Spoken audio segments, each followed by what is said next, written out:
వరలక్ష్మి అయితే ఫాస్ట్గా రెడీ అవుతూ బీహార్ బీహార్ అంటూ పిలుస్తూ ఉంటుంది. దాంతో అక్కడికి బీహార్ వస్తాడు. ఏంటక్క ఏమైంది అని చెప్పి అడుగుతూ ఉంటాడు. బీహార్ మనం ఇప్పుడు అర్జెంటుగా షూటింగ్ స్పాట్కి వెళ్ళాలి, టైం అయిపోయింది పెద్ద టైం లేదు అని చెప్పి అంటూ ఉంటుంది. సరే అక్క ఆటో తీస్తాను రా వచ్చాయి అని చెప్పి బీహార్ అంటూ ఉంటాడు. అలా వరలక్ష్మి బీహార్ వాళ్ళిద్దరూ కూడా షూటింగ్ స్పాట్కి వెళ్ళడానికి సిద్ధమవుతారు. అలా వాళ్ళు వెళ్తూ ఉంటే ఇంతలో బయట ఉన్న విష్ణు అయితే ఫోన్ మాట్లాడుతూ అక్కడ ఉన్న వరలక్ష్మి వెళ్ళిపోతూ ఉంటే, వరలక్ష్మి ఆగు ఎక్కడికి వెళ్తున్నావు అని చెప్పి అడుగుతూ ఉంటాడు. నేను ఇప్పుడు అర్జెంటుగా షూటింగ్ స్పాట్కి వెళ్ళాలి, నాకు టైం లేదు అని చెప్పి అంటుంది. అదేంటి నీ దారి నువ్వు చూసుకుంటున్నావు, పిల్లల్ని మరి ఎవరు డ్రాప్ చేస్తారు స్కూల్ దగ్గర అని చెప్పి విష్ణు అడుగుతూ ఉంటాడు. అది విని వరలక్ష్మి అయితే పిల్లలు ఉన్నారు కదా, పిల్లల్ని ఇప్పుడు స్కూల్ దగ్గర ఎలా డ్రాప్ చేయాలి, అయినా ఇదంతా మీ కారణంగానే, మీ వల్లే లేట్ అయ్యింది, మీరే పిల్లల్ని డ్రాప్ చేయండి, నేను అర్జెంటుగా షూటింగ్ దగ్గరకు వెళ్ళాలి అని చెప్పి అంటూ ఉంటుంది. అది విని విష్ణు అయితే ఏంటి నువ్వు అర్జున్ దాస్ పక్కన హీరోయిన్గా చేస్తున్నావా లేదంటే ఏదో అసిస్టెంట్లా చేస్తున్నావా అని చెప్పి అంటూ ఉంటాడు.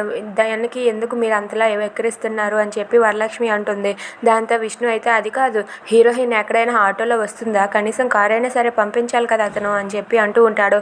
అతను ఏం పంపించినా పంపించకపోయినా నా పని నేను చేసుకుంటాను, మీరే పిల్లలు దించండి అని చెప్పి అంటూ ఉంటుంది. ఇప్పుడు ఏంటి నీ బాధ, పిల్లలకి నీకు ఇద్దరికి లేట్ అయిపోతుంది కదా, మీ ఇద్దరిని కూడా నేను డ్రాప్ చేస్తాను, పిల్లల్ని స్కూల్ దగ్గర నిన్ను షూటింగ్ స్పాట్ దగ్గర డ్రాప్ చేసేది నేను అని చెప్పి విష్ణు అంటాడు. ఆ మాటలకు వరలక్ష్మి మౌనంగా ఉండడం చూసి వెన్నెల వైష్ణవి వాళ్ళిద్దరూ కూడా ఇప్పుడు ఏంటమ్మా, నాన్నే కదా తన తప్పును తెలుసుకొని ఒప్పుకున్నాడు, నాన్నే కదా డ్రాప్ చేస్తాను అంటున్నాడు, నీకెందుకమ్మా, పదమ్మా వెళ్దాం టైం అవుతుంది అని చెప్పి వెన్నెల వైష్ణవి వాళ్ళిద్దరూ కూడా అంటారు. దాంతో వరలక్ష్మి అయితే సరే అని చెప్పి పిల్లలు తీసుకొని విష్ణు వరలక్ష్మి పిల్లలు తీసుకొని అయితే ఆటోలో వెళ్తూ ఉంటారు. ఇక బీహార్ అది చూసి చాలా సంతోషిస్తూ ఉంటాడు. అలా పిల్లలిద్దరూ ఎక్కాక వరలక్ష్మి కూడా ఆటో ఎక్కాక విష్ణు అయితే వాళ్ళని దగ్గరుండి తీసుకొని వెళ్తూ ఉంటాడు. ఇక వాళ్ళైతే కలిసి వెళ్ళడం చూసి వెన్నెల వైష్ణవి వాళ్ళిద్దరూ కూడా చాలా సంతోషిస్తూ ఉంటారు.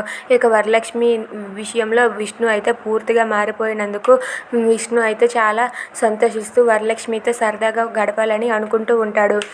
If you like this video please like, share and subscribe. Thanks for watching.